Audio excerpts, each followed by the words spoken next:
is an unparalleled joy to discovering and safely navigating your way into an entirely new haven. And it is here that you will find the beating heart of eOceanic.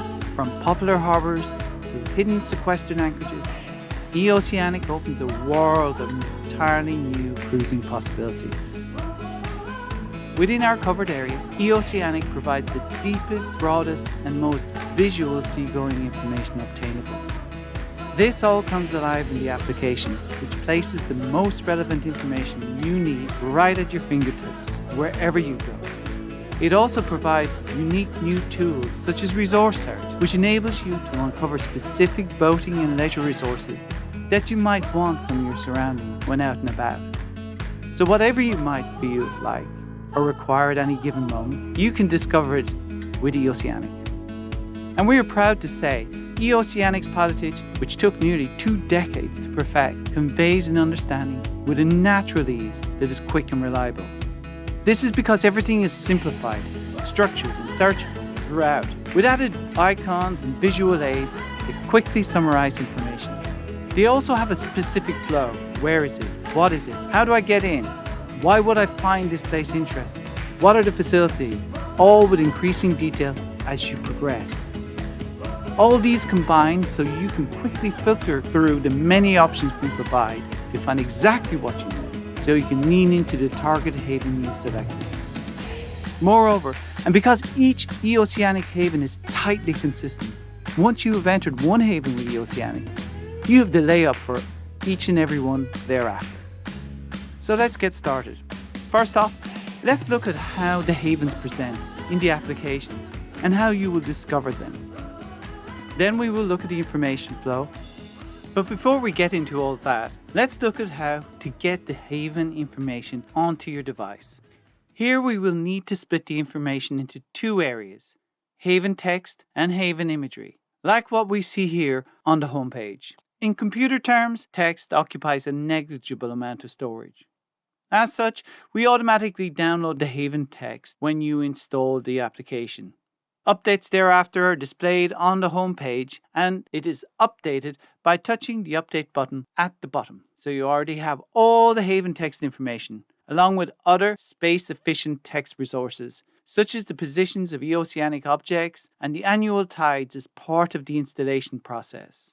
What is left then is the imagery, and as the imagery consumes a large amount of data storage capacity, we provide you with some options. Similar to charts, you can download regional image packs that contain all the images for the sailing areas we currently cover, the south coast of England and all of Ireland. These require some storage, approximately 3.4 gigabyte for the south coast of England and 5.2 gigabyte for Ireland. You can of course download the files as and when you need them and remove them later. There are no restrictions. When you download the coastal image packs, you have all the images for the section of the coast, and these are updated by the update process on the home page. Downloading image packs behaves very similar to the chart packs, and with the same advice being applicable as set out in the navigation tutorial. But unlike the case with chart packs, haven images have another as-you-go option available, and that is to load the images from the network as you need them. But you will require a network connection for this. Let me illustrate what happens in this case. When a haven request is made, the textual information is always available in the data store, but not so the images if the image pack has not been downloaded already. So, the application loads the text information and checks if it has access to eOceanic.com via Wi-Fi or data. When it sees the connection is available, it goes directly to eOceanic.com and pulls down the required images for the request. These are cached and placed into the text the same as web page images load. But because this is a small subset of images with a reasonable data connection, this usually happens so fast that you cannot tell the difference between images loading from the data store or the network. So as with chart packs, you can download all the images for the area in one go by moving the slider across. Or with a good data connection, you can let the application pull them down as and when you need them, so you can spare your storage. Okay, so with that, we're off and running, whichever way you want to go. Now, let us get up and running with eOceanic havens in the application. So first off, from the home page, Let's quickly look at where we are operating for this overview. To see the current position from the homepage, you can touch the navigation panel shortcut to go directly. Or at all times, reach it via the menu by swiping from the left or touching the menu at the top and touching chart. As we can see in this overview, we're operating from Lime Bay. Likewise, as you can see in the swipe menu summary information, the local weather is good with winds from the east, so ideally I'm looking for a downwind ride. The tide is set to roaming and it is displaying the nearest tidal haven, which is Beer at the north end of the bay. So we will return here to the home page as if we were starting afresh. Then you have once again the option to touch the Havens panel from the home page as a shortcut, or at all times reach it via the menu by swiping from the left or touching the menu at the top and then touching Havens. This presents all the header images of the havens ordered by distance from your current position. In addition to showing the distance, it also presents a 16-point compass bearing to help you choose locations that best suit the existing conditions or to align with the direction you might be traveling. You can scroll through the options, and as you can see, eOceanic normally provides a wide range of choices within a short distance, thanks to the density of our coverage. When you find what looks interesting, which in this case, let's say Teignmouth, simply touch the image and the full details of the haven present.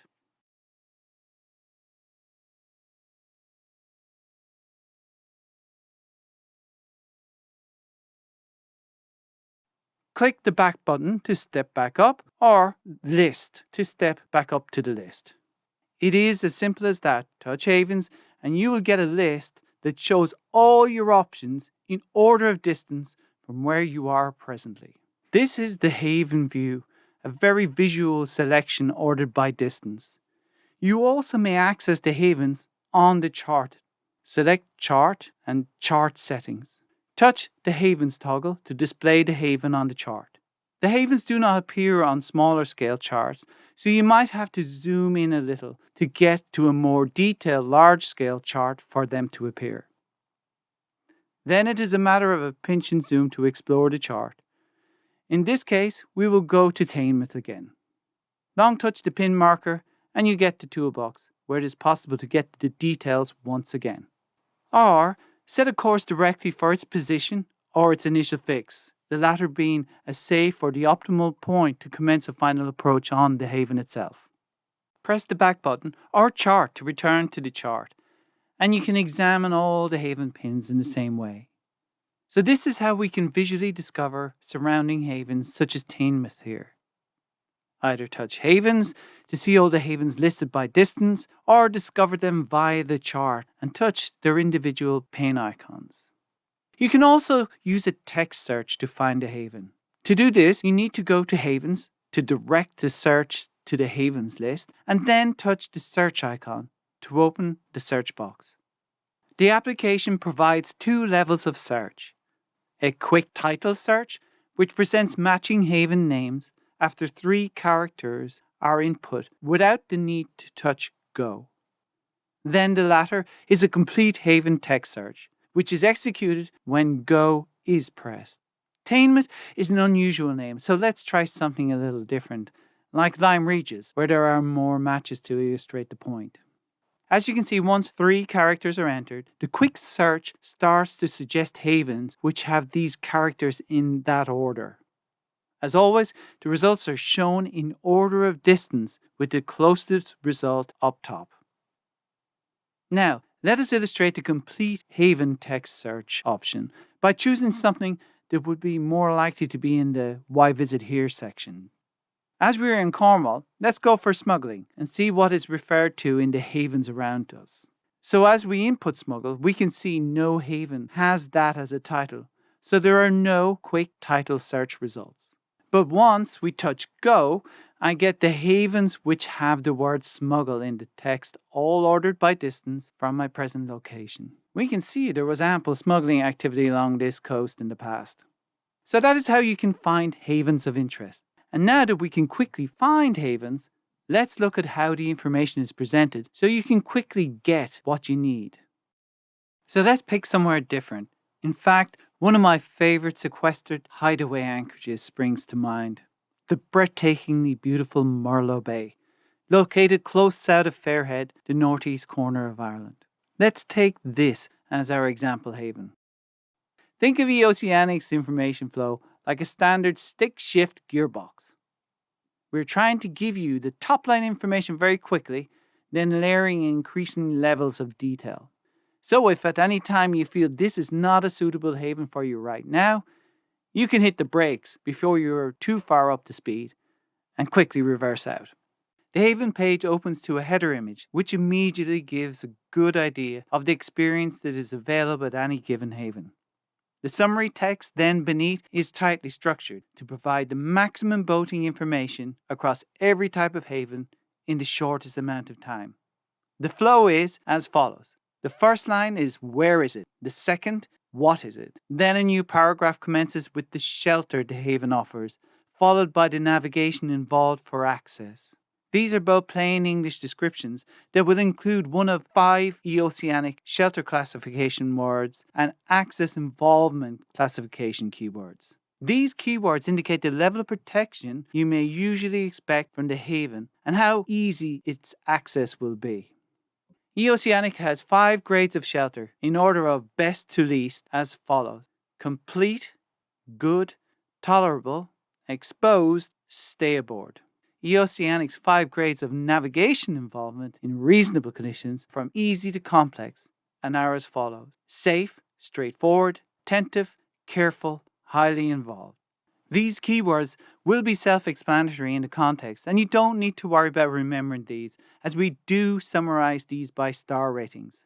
The best shelter or easiest access attracts a 5-star icon for either variable, ranging down to the least shelter and the most involved access, it's given a 1 star. After this, there is the option to make note of something in the text that is particular to a haven. This would be a response to a question like, is there anything else I should know about this haven? So the flow is always a quick summary image, then where is it, what is the shelter, how involved is the access, and is there anything else I need to know? After this, then a single scroll reveals some more visual summaries of what you might expect. Key amongst these is the haven's protected sectors, showing the wind directions from which you get shelter. To the right of this is the level of shelter and access star rating, summarizing what has already been stated in the summary text above. Considerations is used to highlight complicating issues that you might have to deal with in the area or haven. The red icon, strong tides. Very much the case here, as spring tides can attain a rate of 4 knots off the pitch of the headlands. The nature icons provide a quick visual way of summarizing the key aspects of the haven. In order from left to right, the hand with the X indicates no berthage charge, the anchor symbol indicates it's an anchorage, the rowboat means landing by tender, and the stopwatch indicates it is quickly entered from the main passageways. You will soon be familiar with these icons, as many of them are very obvious. In the meantime, just touch them for a brief descriptor. The summary boils the haven down to its bare essence, and the draft indicates the depths that can be expected, or indeed the drying height should that be the case. The key point of the approach is a quick summary for those who have already been there before and just need a quick reminder notes. So as you can see, you get all of this in a glance when the page opens. And with one scroll down, you are still very much in first gear, and you have a view forward to know if you wish to continue on up the gears or reverse out at this point and check some other options. After that, if the haven looks like it suits your needs, it is just a matter of going up through the gears and getting fully up to speed with the location.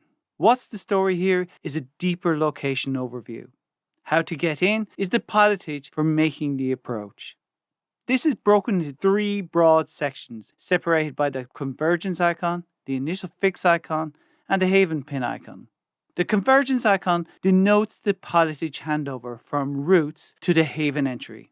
Offshore pilotage is usually catered for in the area's coastal description, and havens or chains of havens may often be attached to a route that runs up an estuary or a river. This connector will be linked here should it be needed. This and any other details noted at the conversion point covers any general pilotage that leads into the haven's initial fix, which is denoted by its icon. The initial fix is an optimal or a good point from which to commence the final approach on the haven. This is the detail that brings the vessel into the berthing area. The pin icon denotes where any final berth or berthing options are specifically covered and the landing options. These are the principal marks that break the pilotage section out, but other icons may be present in the text from time to time to make items clear. These are used as emphasis points, just as to make a note about something specific, or a caution warning that highlights a highly dangerous aspect of the haven.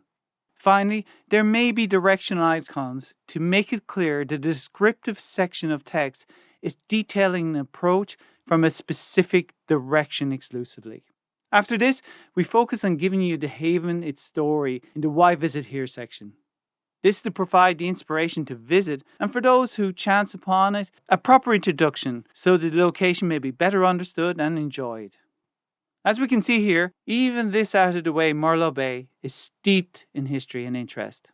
Thereafter, it's more technical detail such as tidal information, facilities, emergency contacts, and security issues, as well as the charts available for the area. Last but not least, we always wish to give credit to the individual who made us aware of the haven. So that is the haven information flow, and each haven is laid out the same. So let us conclude havens now with the built-in conveniences that make the information friendly to use. When a specific haven is selected and chart is touched on the bottom bar, you get the haven's charted area. As always, if you wish to return the chart to the current location, just touch Recenter. Touch Details to return to the haven detail page. When Tides is touched in a haven, it will show the tides of that specific haven and not the local one. But when the side menu is swiped, it will show the local tides. If List is touched, it will return to havens naturally, showing the list of havens by distance locally. However, there is another way to view the havens along a coast when interested in a specific area. So let's illustrate this option. So as we have described, once havens is touched, it displays the havens in order of distance as illustrated here, A through to D, and then so on. The alternative option is to explore the coast from one haven to the next, either coastal clockwise or coastal anti-clockwise, which is identical to what's available on eOceanic.com. This is achieved by touching Next and Previous on the top of the page, where the adjacent haven's distance and bearing is shown. This option explores the havens along the coast from one to the next all the way along. It's particularly useful when working around estuaries and rivers to see what the local opportunities are along a coastline. You can also make a haven the home haven directly from the haven page. As covered in the navigation tutorial, there are two tidal display options, automatic or home haven, and automatic is the default. Automatic is where it displays the nearest tidal station to you at all times, which is the normal setting when you are sailing the vessel. Home haven is used when you live or work in one place and your vessel is moored in another location. In this case, you might want to be appraised of the tides where the boat is berthed, and this can be achieved by touching the home haven icon top right or in settings. Once touched, the home icon becomes solid to indicate that this is set as the home haven. A highly convenient option across all havens is the ability to call a marina or harbour master, email them, or go to their website with a single touch. When they are listed, you can touch the phone, email, or web address details, and the application takes care of the rest. Let's just see the next haven along the coast here. Similar to the toolbox that we saw when in charts, navigating to a haven directly is simply a matter of touching the orange Go button for the haven position itself or the initial fix. Once touched, the application immediately goes into charts and navigation mode to the chosen target. You can have any section read aloud from the haven page. This can be achieved by touching the speaker icon adjacent to the section of interest. What's the story here? Ballycastle Bay stretches between Kinban Head and Fair Head and is enclosed to the north by Ruthlin Island. At the head of the bay, 3½ miles west by southwest of Fair Head, is the seaside town of Ballycastle, The which audio is a control popular bar resort allows town. you to listen, skip forward or back between the various sections and stop. Just listening to a Haven's Why Visit Here section when passing along a coastline might be the inspiration you need to discover some wonderful new locations. First recorded in Doomsday 1086, derives its name from the combination of the personal name of a man called Lulla with Worth. So that is eOceanic Havens. When we started Havens nearly 2 decades ago, we knew that there were 2 ways to render someone ineffective at sea. Don't give them enough information or give them too much. We hope you can see now that we have focused on turning this truism on its head with 3 intertwining strategies. We narrow our coverage so as to provide the deepest and broadest information attainable for a coastal cruising area. Then we front-end all Havens with a highly standardized optimum minimum summarization so you can get the picture almost at a glance. And to this, we then add technology that automatically arranges the information so you have the right information right under your fingertip with added cut-to-the-chase tools and convenient shortcuts. These all combine to enable you to quickly and effectively evaluate the many and then allocate your attention efficiently to the few. And when you want to go deeper, you have all the information you need in an appropriate flow. Through this carefully considered design, we open a world of cruising possibilities to you and help you make the best decisions at sea. And after all, is it the good mariners who make good decisions at sea, or good decisions at sea that make good mariners? Thank you for taking the time to learn how to make the most of eOceanic Havens.